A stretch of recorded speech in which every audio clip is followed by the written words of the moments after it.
Bonjour, bienvenue dans cette nouvelle vidéo. J'espère que vous allez aussi bien que possible après cet été, ma foi, mouvementé. Vous l'avez vu dans le titre, aujourd'hui on va parler d'extrême droite et on va parler de fascisme. Fascisme, c'est un mot qu'on a beaucoup lu et entendu dernièrement, notamment pendant les élections législatives en juin. Et j'avais envie de revenir là-dessus, donc j'ai lu pas mal de choses sur le sujet récemment. Chacun son programme de l'été, n'est-ce pas? Et donc l'idée de cette vidéo, c'est de vous partager voilà, un certain nombre de théories sur le fascisme. Ça va passer par des essais, des recherches en sciences sociales, des témoignages, mais aussi un peu de littérature. Et je vais faire une petite digression, mais en fait, pendant que je préparais cette vidéo, je jouais beaucoup à Elden Ring. Oui, je vais faire une métaphore avec un jeu vidéo, mais restez avec moi, ça va avoir un rapport. Si vous ne connaissez pas Elden Ring, en gros, sachez juste que ça se passe dans un univers de dark fantasy où les forces du mal ont déjà plus ou moins gagné. Et en fait, l'un des tropes principaux du jeu, c'est que lorsqu'on arrive devant un boss, on tombe la plupart du temps sur un monstre gigantesque et terrifiant qui va nous rétamer en quelques coups.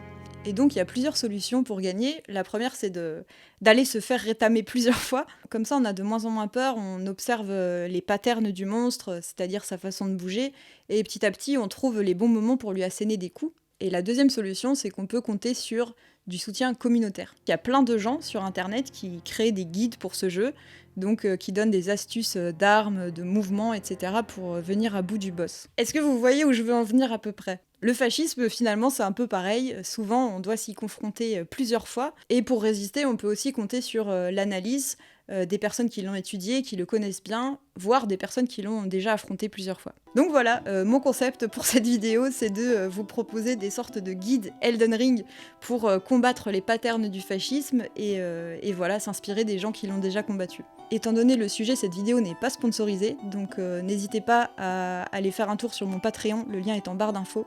Vous pouvez m'offrir un café et ça me fera super plaisir. Et trêve d'introduction, c'est parti!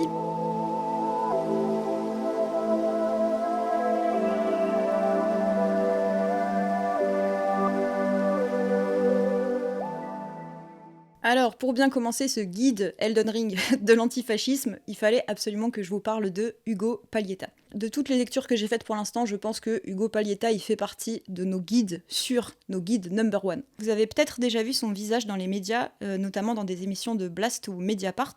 Hugo Paglietta, c'est un sociologue français, il est maître de conférences à l'université de Lille, et il a donc écrit plusieurs livres sur le fascisme. Et ça va déjà nous permettre de savoir de quoi on parle exactement quand on parle de fascisme.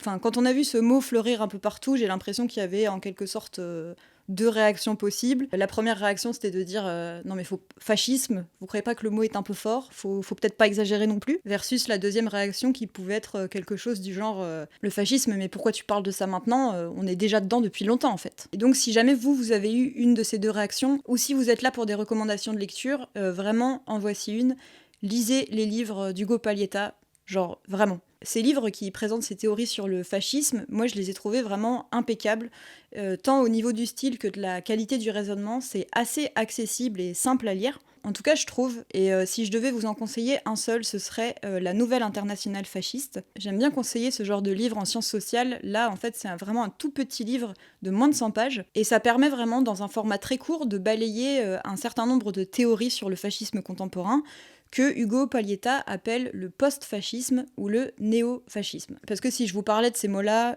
et qu'on parle du fait que les mots ont un sens, est-ce qu'on n'est pas déjà dans le fascisme, etc., en gros, la thèse principale de Ugo Paglietta, c'est de dire que le gouvernement Macron n'est pas à proprement parler un régime fasciste, c'est plutôt une forme d'autoritarisme du capital qui permet un processus de fascisation. En gros, ça veut dire que notre paysage politique actuel en France, il n'est pas à proprement parler fasciste, mais il est concrètement dans une forme de processus et d'évolution qui va vers ça. Et cette évolution, elle est basée sur plusieurs choses. Déjà sur le plan idéologique, il y a un climat dans lequel se normalisent les idées racistes, nationalistes et autoritaires.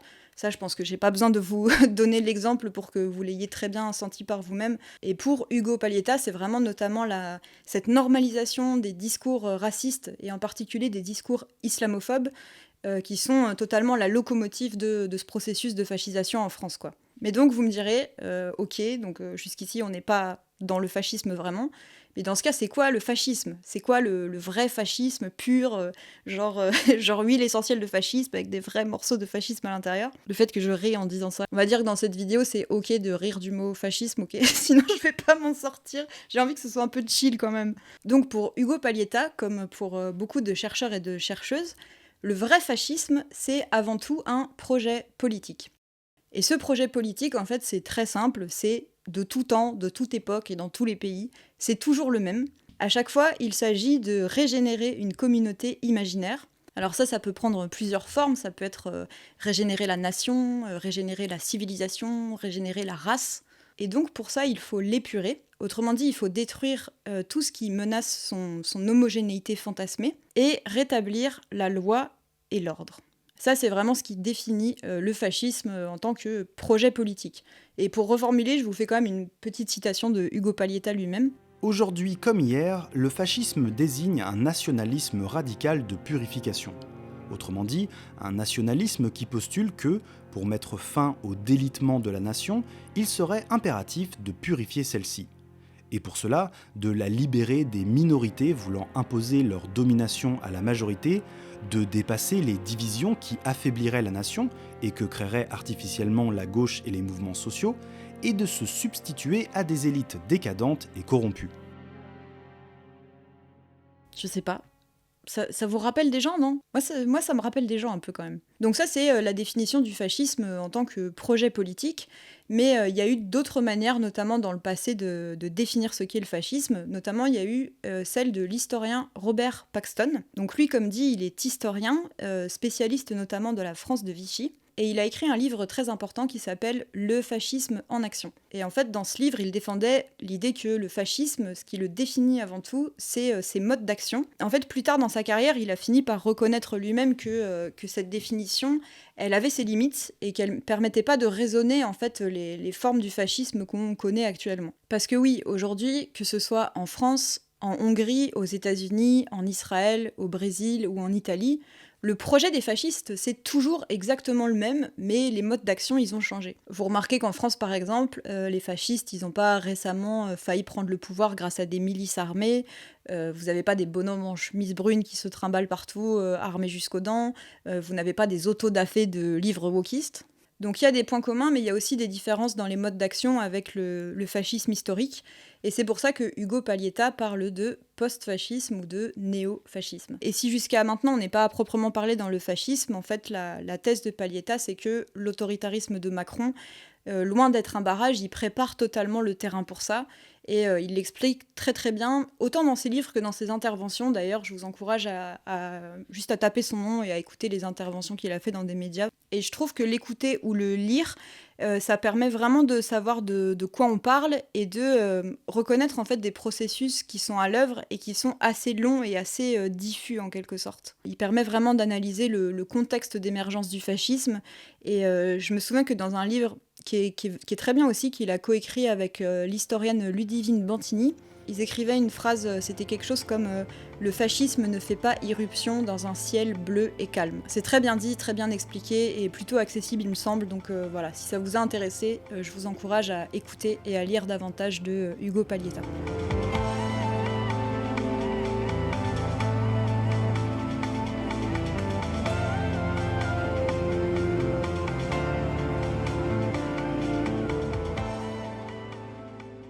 Ensuite, on passe un peu dans un autre registre. Je voulais vous parler d'un livre et vous raconter une histoire qui m'a complètement mind-blow et qui est super intéressante. Et c'est vraiment une autre façon de prendre le sujet, en fait. Je voulais vous parler de Rêver sous le Troisième Reich de Charlotte Berath. Charlotte Berath, c'était une journaliste juive allemande. Dans les années 30, elle a environ 25 ans. Elle travaille dans le milieu de l'édition quand le nazisme commence vraiment à s'installer en Allemagne. Elle vit à Berlin, elle est juive, et donc à ce moment-là, elle se lance dans une quête assez étonnante. Elle commence à écrire et à collecter les rêves des gens. Alors que tout est en train de partir en latte autour d'elle, Charlotte, elle se dit « les rêves, c'est intéressant quand même ». Et elle a raison, en fait, parce que à ce moment-là, il devient petit à petit de plus en plus difficile d'exprimer certaines opinions. Il y a une montée assez lente mais assez palpable de la propagande et de la peur autour d'elle. Et donc Charlotte Berrat, elle a demandé à des gens autour d'elle de lui raconter leurs rêves, mais elle s'est aussi fait aider par des amis à elle qui étaient médecins et qui pouvaient questionner leurs patients.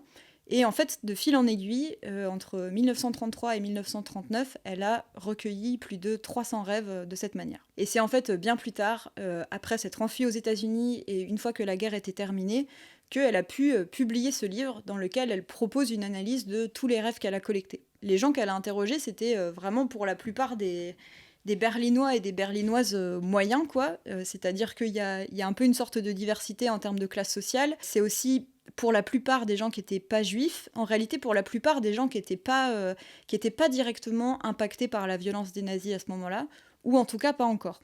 Et pourtant, elle constate un impact hyper net de l'arrivée du totalitarisme dans leur vie. Les gens qu'elle a interrogés, ils se mettent à rêver que les murs de leur appartement disparaissent.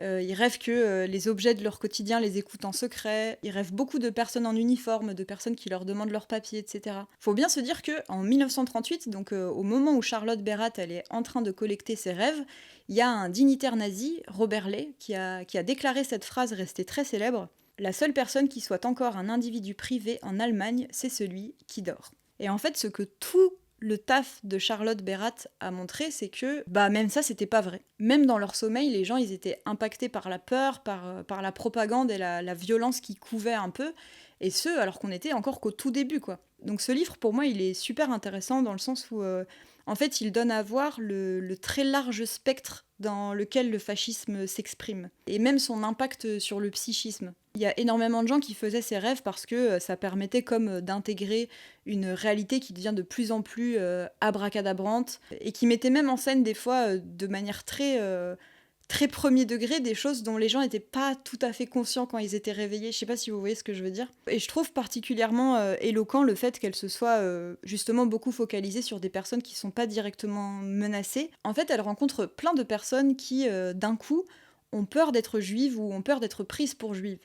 Comme la doctrine nazie, c'était d'avoir aggloméré en fait des théories antisémites qui étaient beaucoup plus anciennes et qui étaient déjà très infuses dans la population, de l'avoir formalisé dans une racialisation artificielle des personnes juives, ça fait que les gens ils intégraient en fait ces sortes de normes physiques. Et de nombreuses personnes faisaient des rêves sur le fait qu'elles avaient les cheveux bruns, elles avaient la peau foncée, et donc qu'il fallait absolument qu'elles trouvent des papiers pour garantir leur sécurité, pour garantir qu'elles n'étaient pas juives. Et elle fait même l'observation que c'est beaucoup les femmes qui rêvent de ça. Mais en tout cas, tout ça, ça a beaucoup résonné pour moi parce que je fais partie des gens qui ont une vie onirique assez riche, on va dire ça comme ça. Clairement, le contexte collectif, moi en tout cas, il fait souvent irruption dans mes rêves. Là, en fait, quand je lisais Charlotte Berrat, j'ai pas pu m'empêcher d'avoir une sorte d'intuition que là, il y avait des mécanismes en fait qu'elle décrit dans les rêves des personnes qu'elle a interrogées, qui sont, je trouve, des mécanismes approchants de choses qu'on vit collectivement aujourd'hui.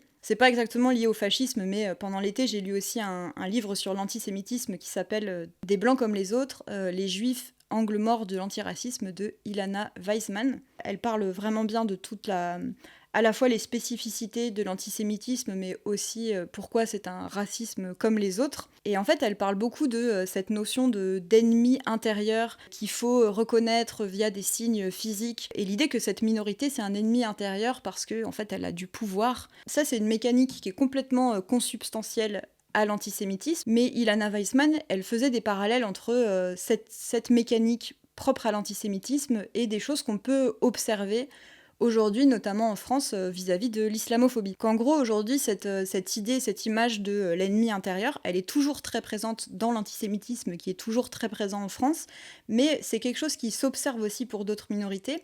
Donc Ilana Weissman, elle a cette intuition en ce qui concerne l'islamophobie, mais moi, quand je disais Charlotte Berrat, j'avais aussi cette impression, et là c'est vraiment, là on est sur mon avis personnel et ma digression personnelle, donc ne blâmez ni Charlotte Berrat ni Ilana Weissman pour ce que je vais dire maintenant, c'est vraiment perso, mais moi ça me faisait aussi penser au traitement de la transidentité aujourd'hui en France, et même à l'international, et notamment ça s'est vu pendant les JO, En fait, l'idée que voilà, qu'il y a une minorité qu'on peut reconnaître via des signes physiques et que cette minorité a du pouvoir, j'ai l'impression que c'est vraiment quelque chose qu'on retrouve dans la transphobie aujourd'hui. Et de la même manière que Charlotte Berrat, elle interroge des personnes qui ont peur d'être juives, d'être prises pour juives, on voit bien qu'aujourd'hui, toute personne qui a une apparence physique un peu trouble au niveau du genre, toute personne dont un organisme d'extrême droite va dire attention, ces chromosomes ne sont pas exactement ceci, cela. En fait, toutes ces personnes vont être menacées comme des ennemis de l'intérieur potentiels. En tout cas, je sais pas si cette digression et ces parallèles sont très pertinents. Moi, en tout cas, c'est un peu ce que j'ai ressenti.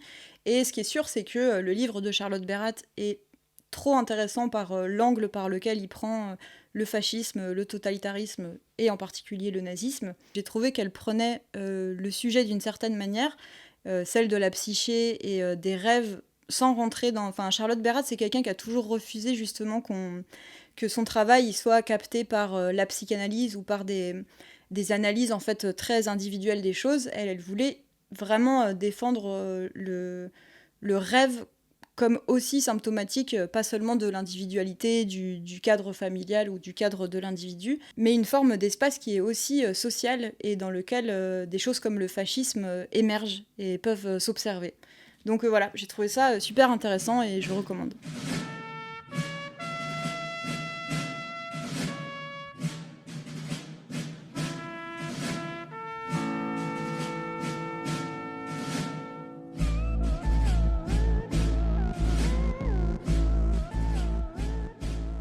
Ensuite, pour changer de nouveau un peu d'angle, je voulais quand même vous parler de littérature, en mentionnant brièvement parce que c'est un livre que j'ai pas encore terminé, M, l'enfant du siècle de Antonio Scurati. Alors vous avez peut-être déjà entendu parler de ce livre, c'est une œuvre vraiment en 3 très gros volumes qui raconte l'ascension de Mussolini et qui a vraiment été un très très gros best-seller. Ça a d'ailleurs été un gros best-seller juste avant que l'extrême droite reprenne le pouvoir en Italie. Ce qui est quand même assez cocasse. J'ai pas de mots pertinents qui me viennent à l'esprit là. Aujourd'hui, ses références politiques sont celles de l'Italie fasciste. Giorgia ne s'en cache pas. Moi, je crois que Mussolini, c'était un bon politicien. C'est-à-dire que tout ce qu'il a fait, il a fait pour l'Italie. J'ai lu pour l'instant une grosse moitié du premier volume et en fait j'ai trouvé que c'était super intéressant et super bien mis en récit si vous voulez. Je le lisais en regardant en parallèle une série de documentaires Arte que je vous recommande d'ailleurs à fond aussi qui s'appelle Le fascisme en couleur.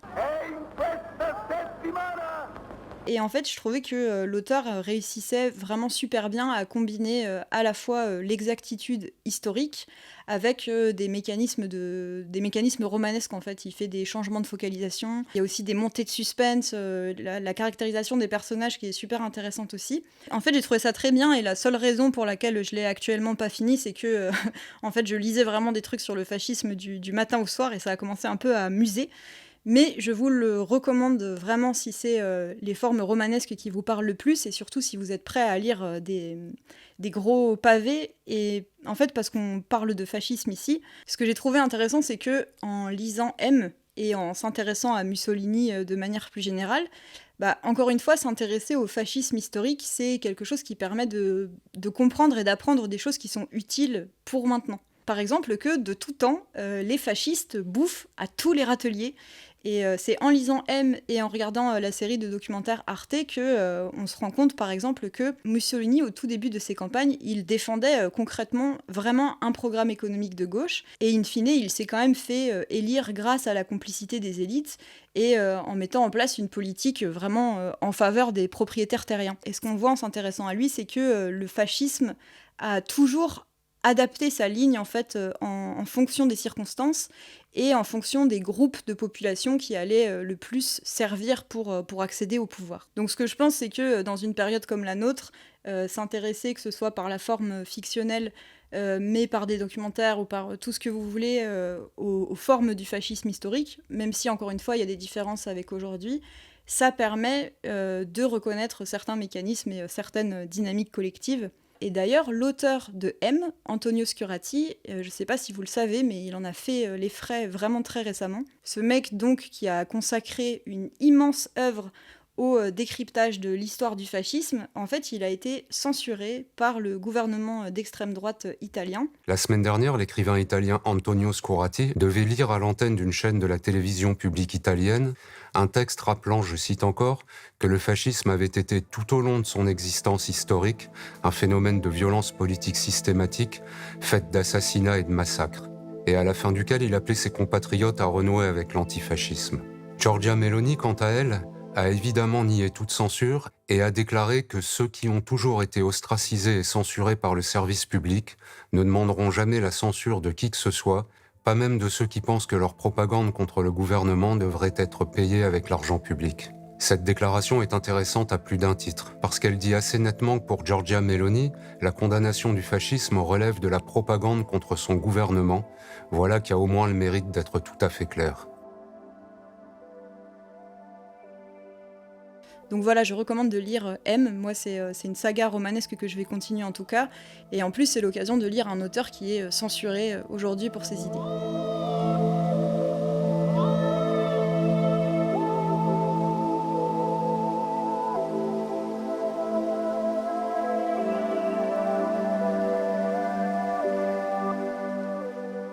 Ensuite, donc, parce que le mot antifasciste a été prononcé dans cette vidéo, je voulais vous parler d'un livre qui s'appelle L'antifascisme, son passé, son présent, son avenir de Marc Bray. Alors c'est un livre que j'ai lu il y a 2 ans je crois, et il me semble que j'en avais pas parlé sur la chaîne, donc quelle meilleure vidéo pour en parler que celle-ci. Ça se veut être une histoire non exhaustive et un état des lieux du mouvement antifasciste. Pour parler de l'auteur, donc Marc Bray, c'est un historien et il a été co-organisateur du mouvement Occupy Wall Street.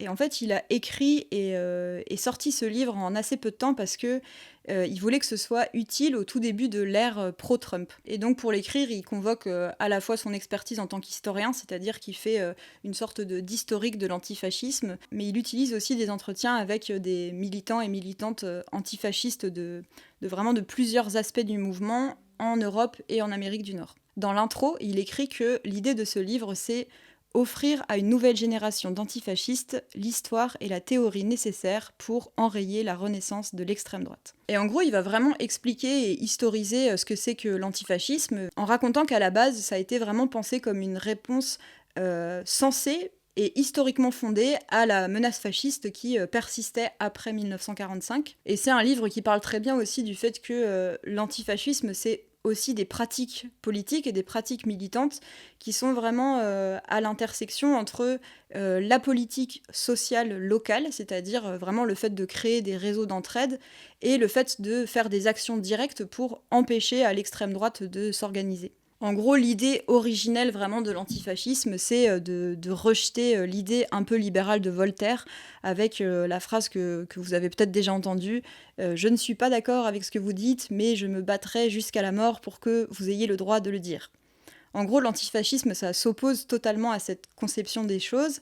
Et en gros, ce qui fonde vraiment le mouvement, c'est que après Auschwitz et après Treblinka, les antifascistes vont combattre pour empêcher des nazis organisés de dire quoi que ce soit, à tout jamais. Mais qu'avant tout, c'est une pratique d'autodéfense collective qui peut avoir vraiment plein de tendances selon le contexte politique local, selon les collectifs qui l'exercent. Et en tout cas, ce que j'ai pu observer moi-même dans mon propre parcours militant, c'est qu'il y a certaines orgas qui se consacrent vraiment à enrayer le fascisme en valorisant la solidarité communautaire et en protégeant et en créant du lien entre les minorités. Et il y a des collectifs qui sont beaucoup plus fondés sur enrayer les mécaniques d'extrême droite, sur les empêcher de s'organiser. Et puis bien souvent, il y a une sorte de convergence entre les deux, quoi. Et donc c'est vraiment un livre que je vous conseille, à la fois si vous n'avez jamais milité, mais aussi si c'est déjà un peu votre cas, parce que je trouve que c'est à la fois une super bonne boîte à outils, et à la fois il donne vraiment des clés historiques qui montrent vraiment l'hétérogénéité et la richesse de l'antifascisme. Et par exemple, il y a tout un chapitre qui répond par exemple à la question l'antifascisme est-il l'ennemi de la liberté d'expression, comme on peut l'entendre parfois, genre les vrais fascistes, ce sont les antifascistes, etc.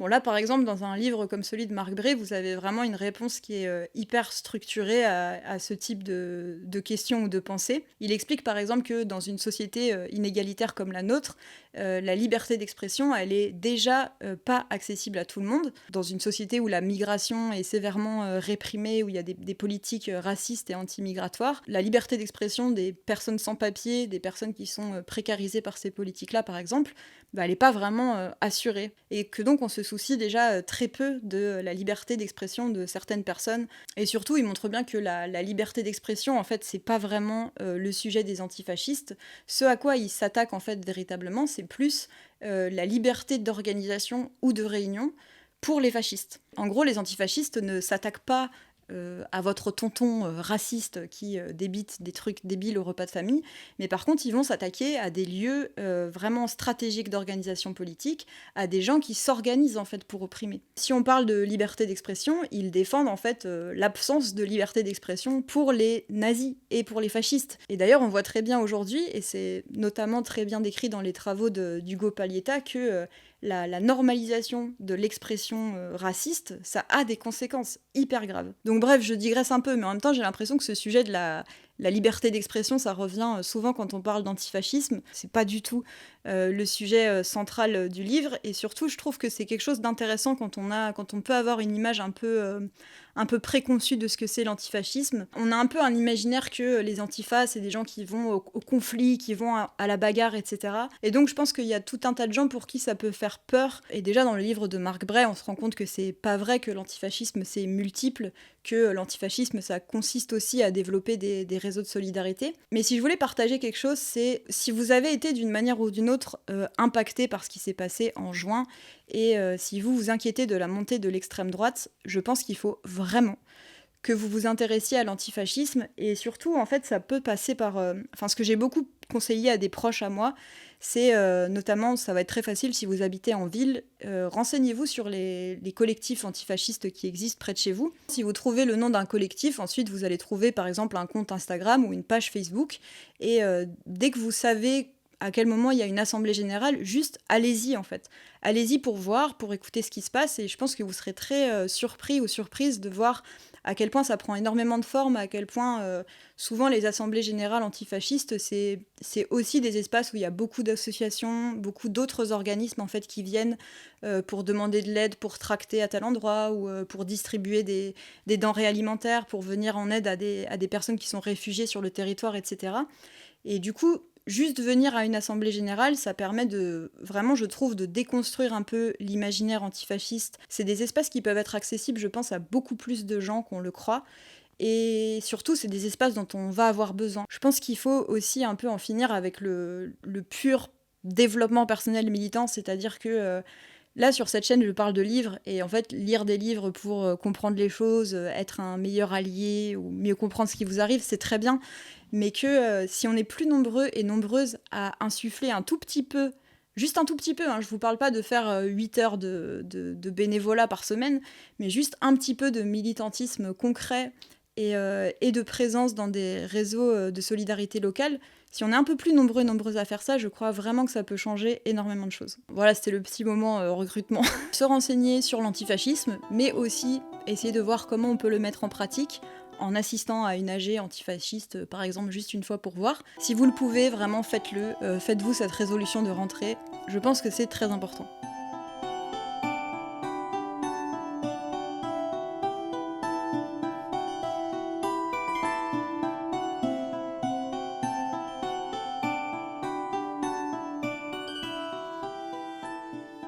Et enfin, je voulais vous parler d'un dernier livre. Là, on rebascule un peu du côté des sciences sociales.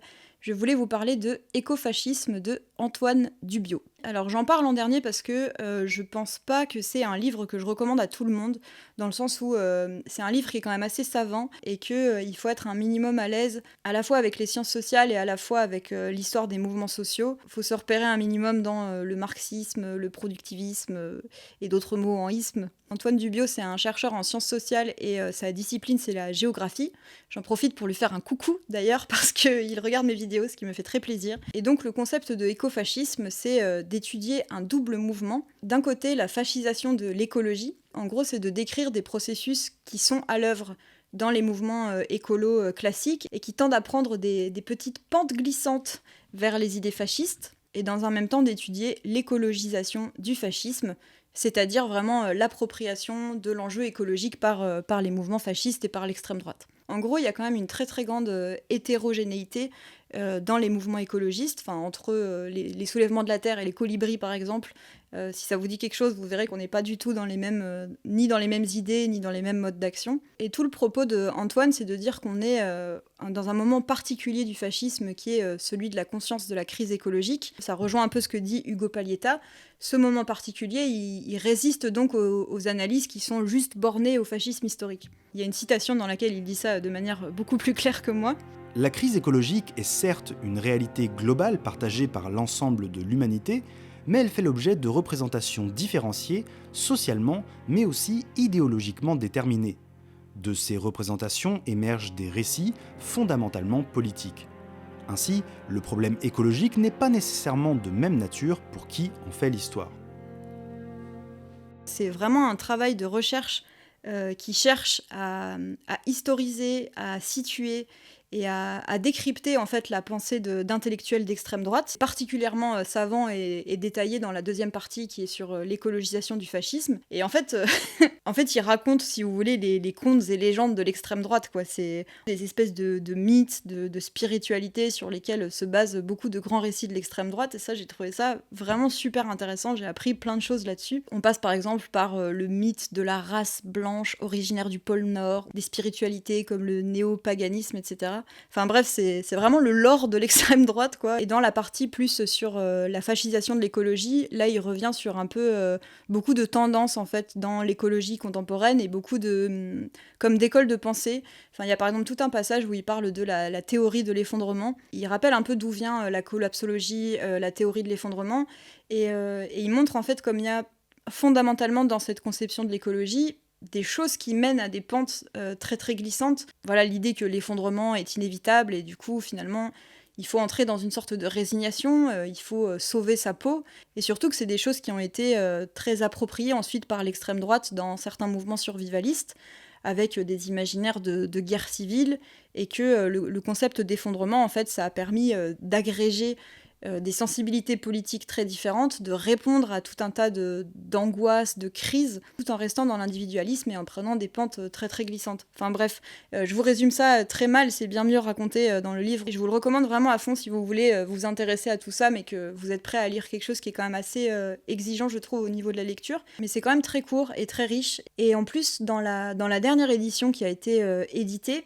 il a ajouté une partie dans laquelle il parle de pourquoi l'écologie ne peut pas être apolitique, mais surtout il parle de ce que la géographie, en tant que discipline scientifique, qu'est-ce que ça peut apporter sur ces questions. Et ça, j'ai trouvé ça trop intéressant parce que, si vous voulez, il y a la notion de territoire qui est hyper centrale à la fois dans l'écologie politique, mais aussi dans la rhétorique et dans certaines pensées d'extrême droite. Enfin, quand on pense à ces idées d'enracinement, de territoire, de terroir, etc.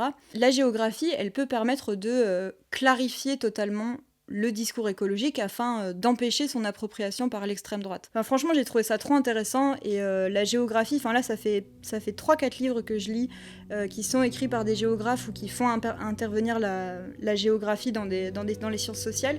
Je trouve que c'est une discipline trop intéressante et j'ai trop envie d'en lire plus. Et voilà, et si ça vous tente et si ça vous fait pas trop peur, je vous conseille vraiment vraiment Écofascisme de Antoine Dubiot.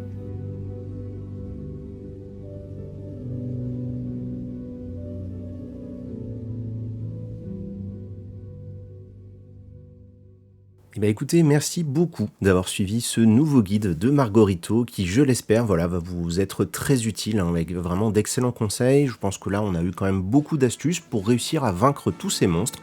On est ensemble, vraiment, je le dis toujours, c'est tout à fait ok d'avoir besoin d'aide de temps en temps, surtout quand on est comme ça face à des combats assez difficiles qui semblent impossibles, mais qui ne le sont pas vraiment. On lâche rien, face au royaume des ombres évidemment. Merci à toutes et à tous, à la prochaine, ciao.